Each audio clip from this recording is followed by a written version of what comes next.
and welcome back to the Garden of Reading.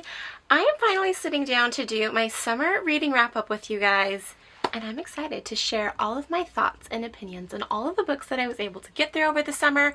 Now, if you missed out on all of the books that I picked to read over the summer, I will leave a link down below to that video. Definitely check it out for all of your book recommendations. And if you watched that video, then you would know that I picked out 10 books to read through over the summer.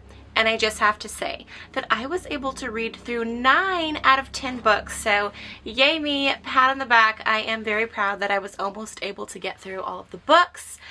And I cannot wait to share and dive into all of these books and give my just honest, raw review of all of the books. Now, I will not be spoiling anything important in the book, so in case you're worried about watching this and if I'm going to spoil the books for you, don't worry, you can sit tight, grab your cup of coffee, get cozy, and come and join me as I chat about all of the books that I was able to get through over the summer. If you watched the video where I picked out all of my books for the summer, then you would know that I am doing seasonal reading TBRs and seasonal reading wrap-ups. And so I decided to do summer for the months of July and August. When I am sitting down to film this video is literally the last day of August, literally the last day of August. So summer has come to an end, and be on the lookout, you guys, because I will be filming my fall reads this week. So definitely be on the lookout for that video. I'm excited for all of the books that I picked out for fall. I've already picked them out like 3 days ago, and I've already read through one of them. Yes, I already read through one of them. It was so good. So be on the lookout for that video, you guys. But I've got my cup of coffee today. Let's take a sip because I know this is going to get cold. So good. So good. So today I have my Dunkin' Original ground coffee with the, I think it's the International Delight Caramel Macchiato creamer and sugar-free whipped cream on top. So good. Let's dive into this. I'll give you guys a little overview here of all of the books that I picked out for the summer. And let's just dive right into it because we're going to be here for a little while, right? Okay, let's do it. Okay. First up, I am going to go over my fantasy picks that I picked out over the summer. And so the first book that I picked out for my fantasy genre is Kiki's Delivery Service. I loved this book. It was so good.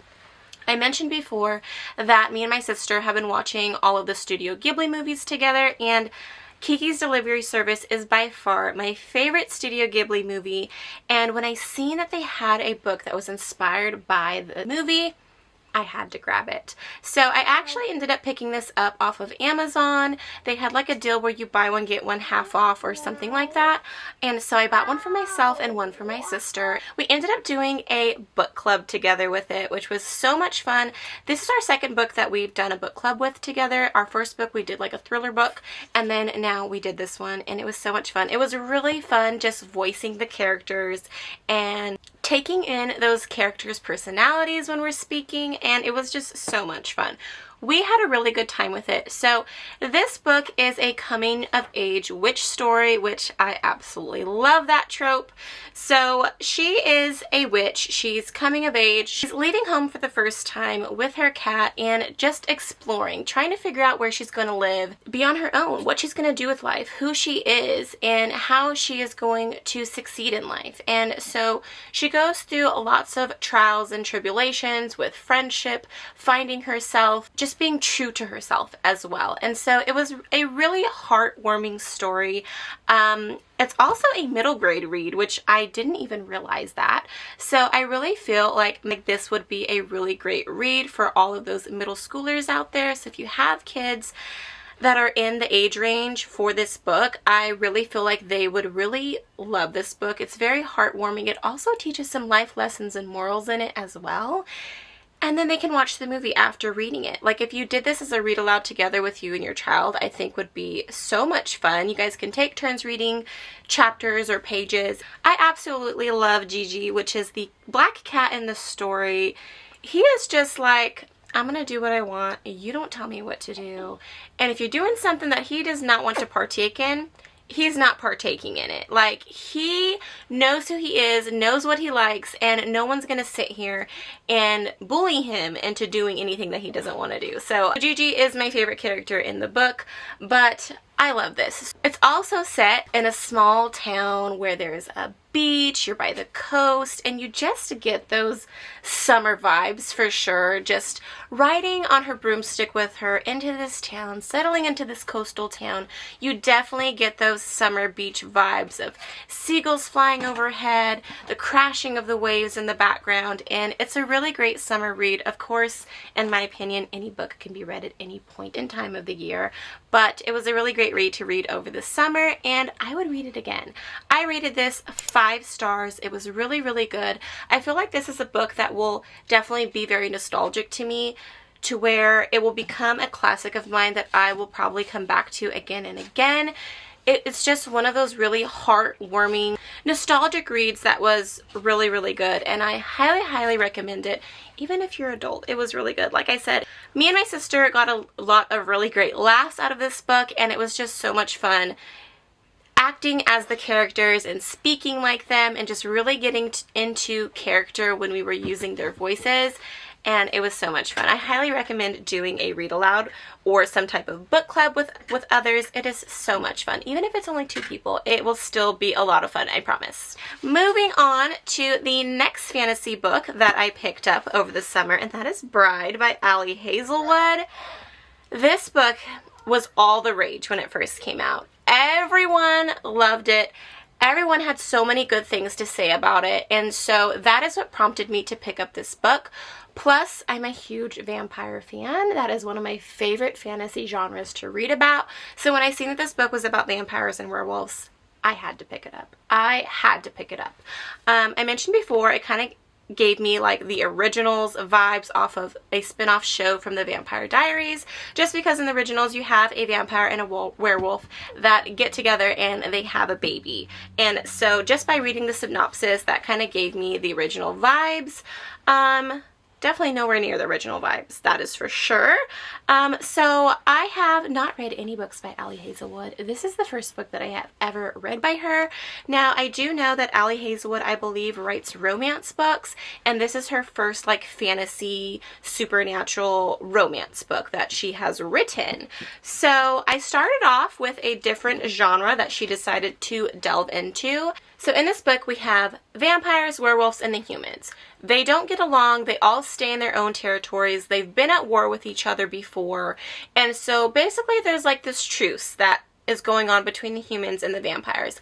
And what has happened is the head of the vampires has sent their vampire daughter into human territory. The humans have sent someone important in society into vampire territory, and they are to live there in these different societies as the collateral. So basically it's a truce between the vampires and the humans, and if anything happens between that truce, the human in vampire territory will be killed and the vampire in human territory will be killed. Her own father is the head of the vampires and has sent his own daughter as the collateral into the human territory. She ends up despising him for this. He's cold towards her, shows hardly any love towards her, and so she ends up leaving the vampires for good and starts living in the human world. She makes a friend named Serena who ends up disappearing out of nowhere, and she's trying to figure out where she went. And then her father decides that the werewolves and the vampires are going to finally have a truce. No more bloodshed, no more war. And the only way to do that is for a vampire to marry a werewolf. And again, her father is setting her up as the collateral to marry the alpha werewolf, where she will have to live in werewolf territory as his bride, which she is not happy about. And so she decides to marry him, but only because she's looking for her best friend Serena, who she thinks the werewolves have something to do with her disappearance. And so that is why she decides to marry the werewolf. And of course, you have this enemies to lovers trope, which I absolutely love, if done right, of course. And so obviously they end up falling in love, right? Okay, that's basically what this book is about. Now, my thoughts on the book. Very different. Very very different when it comes to vampires. Not only is the word vampire spelled differently in this book, the vampires in this book are very different from any other vampire book I have ever read. They live in like this futuristic city, and everything is very technological. They're very technological advanced. The vampires are very cold towards one another. They don't really socialize like that. They are there for a purpose, and that purpose is to be head of all territories. They want to be above the werewolves, above the humans. They want everyone to fear them. They don't really have relationships amongst each other. And so it's very, very different from any other vampire book that I have ever read. I don't know. It was just a very different take on vampires, I shall say, that I was not too intrigued by. I really don't care for like that futuristic aspect. I felt like this book really started off slow. Very, very slow.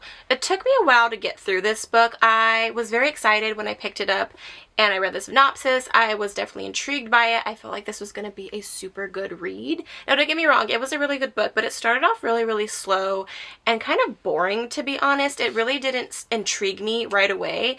It wasn't like a page turner, like where I had to know what was going on and I just had to keep reading and keep reading and keep reading. It did not intrigue me that much, which I was very sad because I have heard so many good reviews on it. I've seen so many good reviews, and I mean, everybody has a different opinion. Everybody has a different taste in genres and books and what they like in books, and there wasn't that spark with this book, shall I say. Not until more towards the middle of the book, till we start diving more deeper into Misery and Lo's relationship with each other. And so Misery is the vampire, Lo is the alpha werewolf, and as they start to connect with each other, they start to realize that they're doing funny things. They're doing things that they normally wouldn't do, and they start to come to terms like, I actually like this person, is when I started to become a lot more interested. Now, not to say that the first half of the book isn't important, because it is. It gives you all of the backstory leading up to where they are now, but it just wasn't that fun to read about. It was very boring. But once I got to the middle of the book, it did start to pick up a lot more to where I wanted to turn the pages. I wanted to turn the pages and I wanted to find out more. And I also have to mention that this book is very spicy. It has some spicy scenes up in here. Yes, it does. Like, if I had to rate it on a scale of 1 to 5 how spicy this book is, it's very far and few. I would say maybe about a 3.5 for the spice level. But if you're not looking for spice, this is not the book for you. I didn't even know this book was going to have spice in it, which I don't mind it. Like I said, I've read the whole series of 50 Shades of Grey, and it was one of my favorite series to read about. And that was the first book that I ever read about that had spiciness in it. I have never read a book that had spice in it, and I honestly was not put back by it. It was fine. So I don't mind the spice. But just for those of you out there that do not care for spice in your books, you probably don't want to pick up this book because it does have some spice in it. But all in all, I would rate this book a 4 out of 5. It was still a really great read. I really did enjoy the enemies to lover romance that they had going on in this book. It was done very, very well. I just think that I just didn't care for the futuristic vampires, and I didn't care for the first half of the book because it was really boring to me. So I feel like if the first half of the book would have intrigued me right off the bat and had me page turning, then I probably would have gave this 5 stars because it was really, really good. Once I got to the middle of the book, I was turning pages and I got through the book very, very fast. But the first half of the book, like, this took me more than a week to read, and when a book is really, really good, I can read it within 3 days to a week. So this took me more than a week. I think it took me about like 2 weeks to get through this book. And so that's how you know that this book was not a page turner for me. I'm sorry to disappoint those of you out there who maybe this is your favorite book, or maybe you gave this a 5-star read. Maybe this is your favorite book of all time. I apologize. But to each their own. Everyone has a different opinion, and that is my opinion. So I gave this a 4 out of 5. Moving on to all of the middle grade books that I was able to get through over the summer. I picked out one elementary school read, a elementary / middle school, and a graphic novel as well. So first, let's go over our graphic novel, which is Witches of Brooklyn, Spell of a Time by Sophie Escabase. This book is also a coming-of-age witch story. Like I said, I love the coming-of-age genre. So good. And like I said, this is a graphic novel. I do love reading graphic novels. Graphic novels really help me get out of a reading slump when I am in a slump. So I really enjoy having a graphic novel. Like, this is actually one of the books that I was also reading while I was reading Bride. So for the first half of the book that was really boring to me, I started going over to my graphic novel because I really felt like the first half of the book was just putting me into that reading slump where I just didn't want to pick up the book and read it. So I picked up this one, and this one I was able to get through, and it's such a good book. It's an easy read. I feel like graphic novels are a really great way to get out of a reading slump. I've said that before, and I'll say it again. And this is the 4th book in the series, and the last book in the series. So like I said, this is a coming-of-age witch story, and this just kind of dives into friendship, teamwork, and also independency. And so I really feel like this series is a really great book for middle schoolers or young children, and I really feel like this book can teach a lot of lessons and morals, and just helping children figure out who they are, and knowing that it's okay to not know who you are, but to also stay on that right path of figuring out who you are, if you know what I mean. So I've said this before, but I really think that my 9-year-old would definitely love this series, and he also said that he would definitely pick it up and read it. And so in this book we have Effie, which is our main character, and she has now learned that she possesses the power to be able to talk to animals, which is really cool. But in the beginning, it's really hard for the animals to understand her. She can understand them, but when she tries to talk to them, all they hear is this loud noise, and they run off from her, or they fly away from her. And so she's like, what is going on? You know, like, why did I scare them away? And so she really has to hone in this power of how to use her power in speaking to the animals. And then throughout this book, we have a mermaid that's missing. She's on a hunt with her best friend to find this mermaid and bring her back to her sister, and it's really fun. I was really glad that there was mermaids involved in this book because I love mermaids so much. And so it was a really fun read. It was a great read. I got through it relatively very quickly. Again, it is a graphic novel, so it is easy to get through, but it was just a fun read. I just felt like I was a child again reading this and following Effie along on her journey, and I'm really sad that The Witches of Brooklyn has come to an end for me. But I feel like I would read this again in the future. And I would definitely recommend this to my son. I gave this book 5 stars. All of the books in the series I gave 5 stars. It's very beautiful. The artwork is beautiful. It's very well written. And it's a really great plot. And I really feel like adults and children alike will really enjoy this book. So 5 out of 5 for our Witches of Brooklyn book. Moving on to Bess and Ramona by Beverly Cleary. Beverly Cleary is one of my favorite childhood authors of all time. I grew up reading a lot of Beverly Cleary books, and I love her so much. So nostalgic to me, such classic books to me. And so me and my 9-year-old actually did a read aloud together with this book. And what can I say? We had a lot of laughs out of this book. If you haven't heard of Bess and Ramona, you have Bess, who is the older sister, and Ramona, who is the youngest. Ramona is a rambunctious, mischievous little girl who is always getting into trouble, always wants things done her way, and I'm sure you can guess that you are always on an adventure when it comes to Bess and Ramona. They argue, they disagree, they fight all the time. It goes over a lot of sibling rivalry, which I love. And it's just really fun. But there's also lessons. There's also lessons in this book. So anytime Ramona is being naughty, she ends up learning a lesson at the end. And then Bess also learns lessons with not getting so upset or frustrated with her sister because she is only 4, I believe. So great read. Super fun read. I highly recommend doing read alouds with this series. There are more books in this series. I actually picked up the 2nd book for my fall TBR list to do with my 9-year-old because we had so much fun with this book. Like, we were literally laughing out loud. No joke. We were laughing out loud. It was so much fun, and I just feel like it would be a really fun read together as a family or like a little book club with your children. It's a really, really great read. There's also a movie, if you don't know, and Selena Gomez stars in that show, so definitely check it out. It's a really good movie, and so that's what we plan on doing, is watching the movie together. And yeah, I really don't have much more to say about this book. It was a really great read, 5 out of 5, and yeah, I cannot wait to read the rest of the series. Moving on to one of my favorite childhood books of all time, Junie B. Jones by Barbara Park. And this is the first book in the series, Junie B. Jones and the Stupid Smelly Bus. What can I say?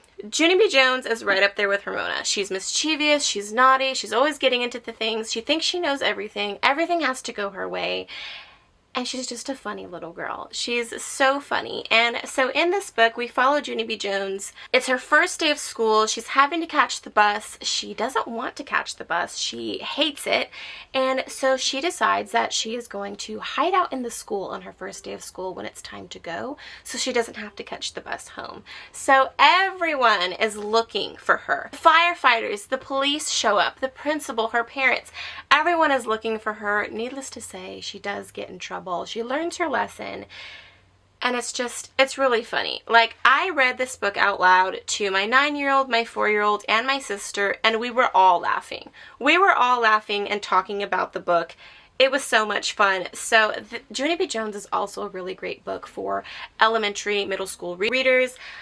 I feel like they're going to get a good little laugh out of it and love following along Junie B. Jones on all of her adventures, and it was really, really fun. I wanted to pick up the second book in the series to read for my fall reads with my 9-year-old, but I have yet to pick up the second book, so I need to do that. But yeah, what can I say? Junie B. Jones is a classic. I grew up reading Junie B. Jones, and she is one of my favorite childhood characters to read about. And I am on a mission to collecting all of her books. I do have quite the collection of her books, but I don't have them all yet. So I cannot wait to collect all of Junie B. Jones' books. Okay, so that was all of my middle grade reads. Coffee break. Did I rate this book? I gave it a 5 out of 5. I mean, did you expect anything less? No. Junie B. Jones is amazing, and all of her books are going to be a 5 out of 5. Like, it just is. She's such a good time, and she makes me laugh, and she makes my kids laugh. Like, even my 4-year-old was laughing. He was laughing, and that's how you know this book was funny, because he understood what was going on in the books and what was so funny. So, really great read. I highly recommend doing a read aloud with your kids with that book. Okay, we are going to now move on to the romance section. Yes. So, I picked out 2 books for my romance genre over the summer, and needless to say, I was not able to get through The Summer That I Turned Pretty. And I'm feeling very upset that I didn't even get to pick up this book and read it. This was the one book that I was not able to get to. Now, I've mentioned this before. I've seen the Prime original series and I fell in love with it. I haven't watched it yet, but I was like, oh my gosh, that seems right up my alley. I added it to my list, and then I found out that there was a whole book series on the show, and I was like, no, I need to read the series first before I watch the show. I ended up picking up the entire series on Pangobooks, and so I was here for it. When I picked out my summer reads, I was here for it. I picked up this book. I wanted to read it. It screamed summer, right? It takes place over the summer, and I just didn't end up getting to it. Like, every time I went to grab a new book to read out of my stack, this just ended up getting put to the bottom, to the bottom, to the bottom, and I just never got around to it. I really felt like I was in my thriller murder mystery mood over the summer. Like, I picked out 3 murder mysteries and I got through all of them, and I just felt myself gravitating towards the murder mystery thriller books and wanting more, wishing that I actually picked up more thriller books than the other genres. Now, I've said this before, I am a mood reader, so I do have to pick out different types of books from different types of genres, so then that way, if I'm in a mood for romance, I have a few romances to choose from. If I'm in a mood for thrillers, I have a few thrillers to choose from. But you guys, I really feel like I'm in my thriller era. Like, no joke. I have been feeling myself gravitate towards thriller books so much lately. And so I already read one romance book for my summer reads, and I felt like that was enough for me. And the fact that that romance book was just, it blew my mind. It was amazing. And so I just felt like this book wasn't going to live up to that book. So I decided not to read it. I'm really finicky when it comes to my romance. When I find a romance book that is just hands down amazing and where I fall in love with the characters, I fall in love with the trope, I fall in love with the plot, it's really hard for me to go and pick up another romance book because then I'm going to pit that romance book up against the romance book that I just read, if that makes sense. I don't do that with any other books, but only the romance genre. So after I read The Wedding Date, I just couldn't wrap my head around wanting to read The Summer I Turned Pretty. So I didn't get around to this book, you guys. I didn't. And so I'm not going to go over what this book is about. If you want to know what this book is about, like I said, I will link down below when I picked out all of my summer books. I do go into detail. I read the synopsis with you guys, and so you can check it out there. But yeah, I wasn't able to get through this book, which is fine. But I was, however, able to get through The Wedding Date by Jasmine Guillory.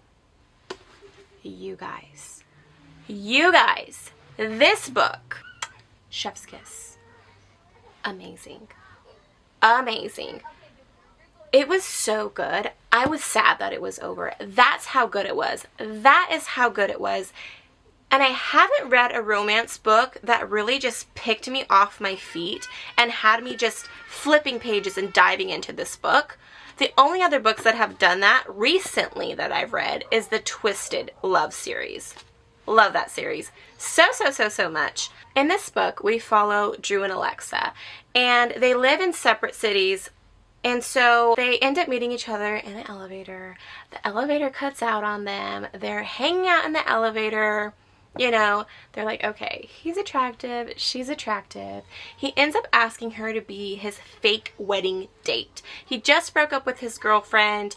He's now going to his ex-girlfriend's wedding and needs a date. His date flaked on him, and he needs a date. He doesn't want to show up empty-handed. He doesn't want to show up single and alone. He wants to present that he's super happy and in love, and so she says yes. And so they go to the wedding. They have a great time. They're having this huge connection, and she thinks, well, you know, this is just a one-time thing. You know, he's never gonna talk to me again. And so, as you know, they end up falling in love. They start seeing each other. They're flying back and forth, taking planes to see each other. But they're also that couple that just can't just be honest with their feelings. They're that couple where it's like, wow, I really, really love this guy, but does he feel the same? He probably doesn't, so I'm not going to put my all forward in this relationship. He's the same way. He's known as like this player guy, has had lots of women in his life, but he's actually falling for this woman, and he doesn't know how to wrap his head around these emotions. He feels like this is just a fling. This isn't going to go on forever, so I shouldn't get too attached to her. Needless to say, they are both super attached. They're both in love with each other, but they can't just come out right and say it, and it is so good. I read This Spells Love by Kate Robb for my spring reads, and this was giving me those vibes. It was so good. Like, I really loved the connection that Drew and Alexa had. I was rooting for them, and when they got into arguments and they wouldn't talk to each other, and the book made it seem like that was the end, that they were never going to get back with each other or talk to each other again, I was just like, no, like, just say what you feel. Say what you feel, because you guys belong together. You literally belong together. Like, their love story was just beautiful. It was beautiful.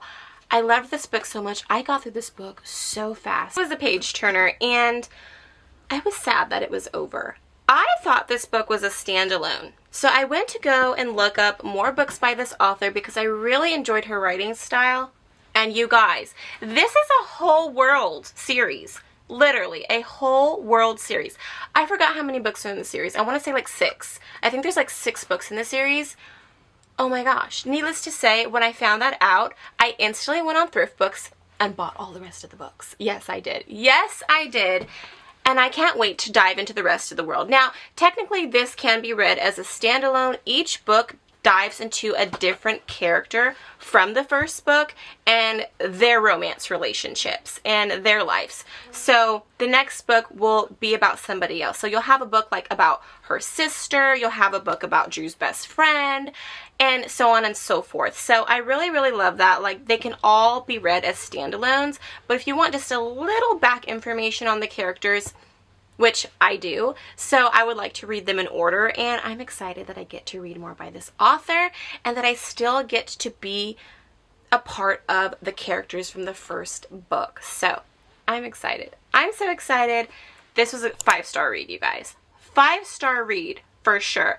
Get your hands on it. If you love romance, you're not going to be disappointed. Super, super good. Super, super good. Spice level, I'd probably give it about a 2. Not super, super spicy, but there are some spicy scenes.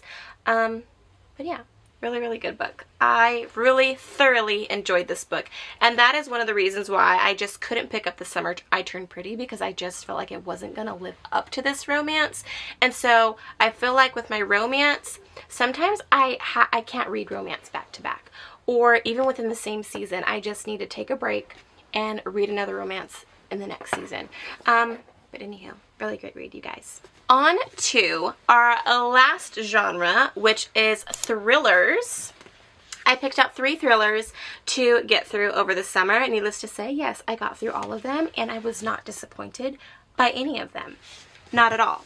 First up, we have A Stranger in the House by Shari Lapena. If you know, you know. I absolutely love Shari Lapena. She is one of my favorite thriller authors to read. So, I haven't read this book by her, and it was good. In this book, we follow Karen and Tom, who are happily married. Tom's at work, she's cooking dinner, she gets a phone call. We don't know what was said on that phone call, but she rushes out of there. She ends up getting in a car accident and loses memory of what even happened that night. Her husband comes home to find that his wife isn't there. The police are called. She ends up in the hospital. She has amnesia, like short-term amnesia. She doesn't remember who called her, what was said on the phone. She doesn't remember where she went in her car or what happened.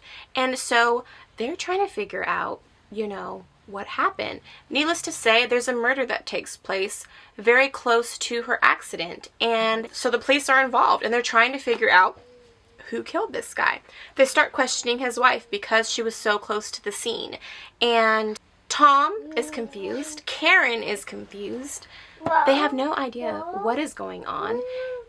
And throughout the entire book, she has amnesia. She literally knows nothing, and nobody is really believing her. The police are questioning her. Her husband is questioning her. She's even questioning herself. Could she have killed this guy?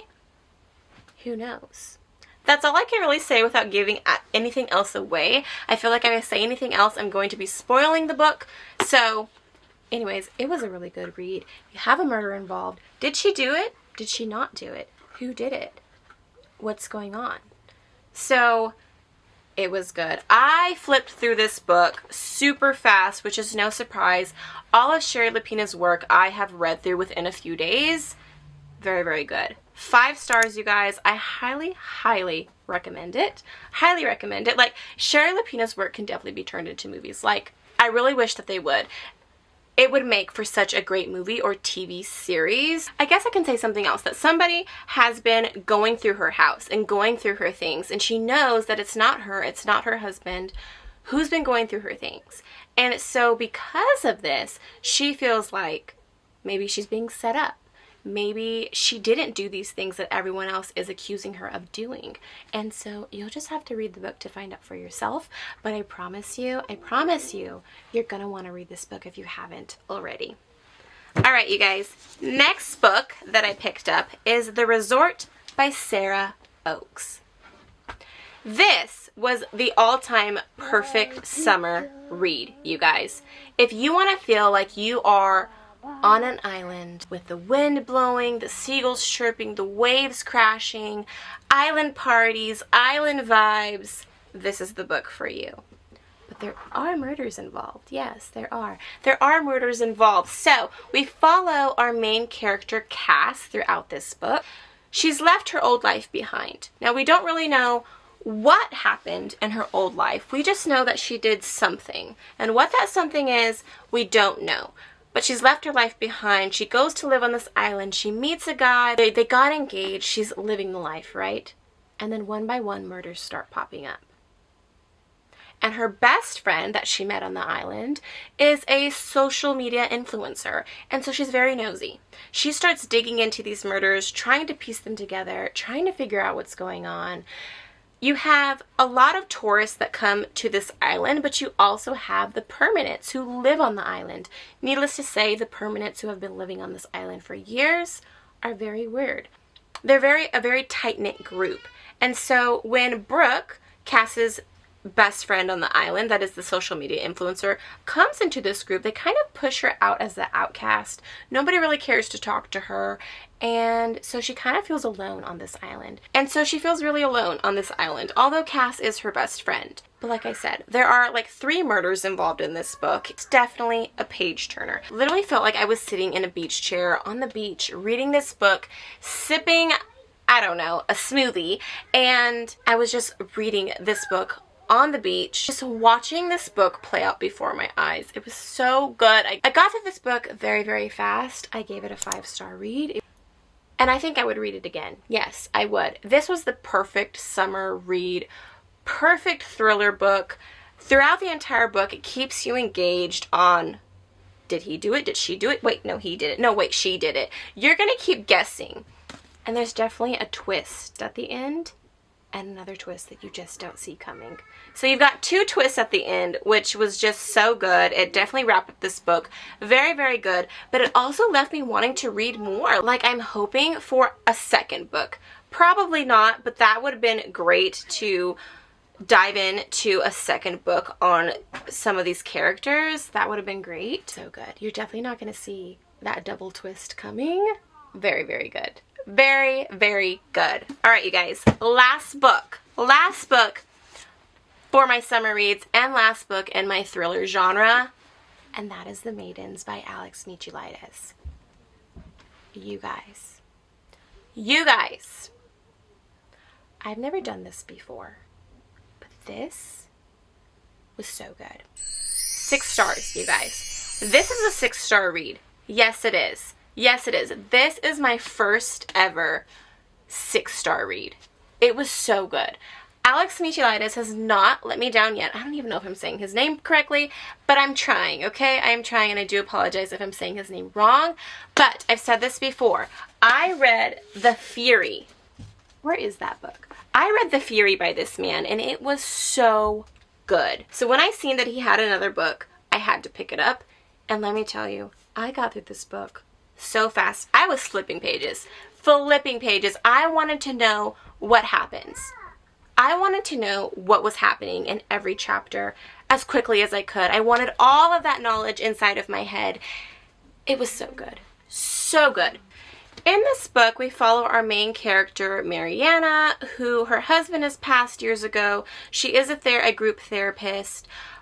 They took guardianship of a girl named Zoe, and so essentially she is their daughter, and they raised her. She's off at college. She calls Mariana saying there's been a murder on campus. Mariana goes down there to support her, to see what's going on. She's obviously scared for Zoe, wants her to come home. There's a professor on campus that is very weird, very eerie, and they think he did it. They think he murdered this girl. This girl was a part of a very weird society, and so it hit very close to home with her murder. Needless to say, Mariana decides to stay on campus and help figure out this murder, and another murder on top of another murder on top of another murder just keeps happening. And throughout this book, the professor is one of those just handsome guys that can literally get away with murder. Everyone believes anything that comes out of this man's mouth. He can do no harm. And so Mariana and Zoe suspect him of murdering these girls, and he knows that they suspect him of this. And needless to say, you just need to pick up this book and read to figure out who the killer is. It's definitely a twist at the end. I will say that the twist occurred to me in the beginning just because I always try to think of who is the least likely suspect. Who is the least likely person to kill somebody? The person that they don't talk very much about is usually who it is. Now, not always, but I was really trying to figure it out in the beginning, and then as I was reading, I was just like, no, it can't be that person. And then there's a twist, and it was just like, wow, I should have just went with my gut feeling. I should have went with my gut feeling on who the killer was. It was good. It was really, really good. It was great. I really love that Alex Michaelides ties in Greek mythology into his books. I don't know if he does that for every single one of his books, but he definitely did that in The Fury, and he did that in The Maidens as well. 6 stars, you guys. So good. I would read it again, and I would recommend this book again and again and again. If you love thrillers, this is like the all-time book right here that you need to pick up. It's so good. It is so good. Loved it. Love it, love it, love it. There's also another book by Alex Michaelides that I want to get my hands on, and that is The Silent Patient. I cannot wait to read that book. He has not let me down thus far on the 2 books that I have read for him, and I have seen so many good reviews for The Silent Patient, so I cannot wait to dive into that book, you guys. Like, I really, really can't. And the fact that this is my first 6-star read, that's how you know how good this book was, at least in my opinion. It was a page turner, like I said. I got through this book so fast. It was so good. I highly recommend it, you guys. Oh my goodness. I feel like I have just been talking for so long. I don't even know how long this video is. Wow, you guys. I got through a lot of books. I got through 3 thriller books, 1 romance, 2 fantasies, and 3 middle grade picks. I felt like I picked out a great stack of reads over the summer. I really enjoyed reading through every single one of these books. I was really happy that I was able to get through 9 books. Like I said, I've said this before, but I average about 3 books a month, and I was able to get through 9. So that is great. I do think that my middle grade reads definitely helped me get to my reading goal, and I don't mind it. I don't mind that they were easy reads, and they helped me to get closer to my reading goal. They are really great books to read. My kids enjoyed them. I enjoyed them, and that's what matters most to me. I really hope that this video gave you guys some great inspiration on books that you would like to pick up next or maybe read next. I'm telling you, if there was one book that you needed to pick up and read today, it is The Maidens by Alex Michaelides. I swear to you, you will not be disappointed. It was very, very, very, very good. Oh my goodness, you guys, my coffee has gotten cold, so I would like to go warm it up and just hang out for a bit. I'm thinking about maybe filming another video today. So I don't know what I'm going to film today, but we will see. We will see. I do have my August Owlcrate box that just came in, and my Illumicrate box actually just came in this morning that I need to go get from the mailbox. So yeah, maybe I will film one of those. Be on the lookout for my fall TBR, you guys. I can't wait for that. I feel like I picked out some really good reads. Like I said, I just picked out my fall reads 3 days ago, and I already got through one of the books. That's how good it was. That is how good it was. So I cannot wait to show you guys all of the books that I picked out for the fall season, so definitely stick around. Don't forget to subscribe to my channel, hit that notification bell so you never miss out on a video, and that way you're notified when my fall TBR list is out for you guys to watch. I cannot wait. I cannot wait. I have loads and loads of other content here on my channel. Lots of special edition book unboxings from Owlcrate, Illumicrate. I have bookshelf organization videos. I have built my own dream home library here in my house. So if you are looking to build your own dream home library, definitely check out those videos for some inspiration. And I also want to mention that I got another bookshelf, you guys. Yes, I did. Yes, I did. So if you remember, when I first started my home library, I had this one, the corner shelf, and this one. And that was all I have. And then I ended up buying this one. And right after this one, there is another one. Yes, so I'm going to be going down this whole wall in my bedroom and having my partial dream home library. I'm so excited. So definitely be on the lookout for another bookshelf organization video, you guys. I do have a bookshelf organization video that is edited and ready to go. It's just a matter of when I put it up. So be on the lookout for that. But I do have another bookshelf organization video on this channel. I will link it down below for you guys in case you would like some more inspiration. Definitely check out my other videos, you guys. And yeah, I think it is time for me to go. I think I have talked enough. I really hope that you guys enjoyed sitting down with me and hearing me chat about all of the books that I was able to get through over the summer and my thoughts on them. And yeah, you guys, thank you guys so much for watching. Thank you guys so much for being here. I love each and every one of my Booktube subscribers. And yeah, don't forget to hit that like on your way out. That lets me know that you love this video and you would love to see more from me. It also helps me out here in the Booktube community and helps me grow. So every like and every subscriber, I am always very, very appreciative of. And yeah, you guys, I will see you guys in my next book video. Bye, guys.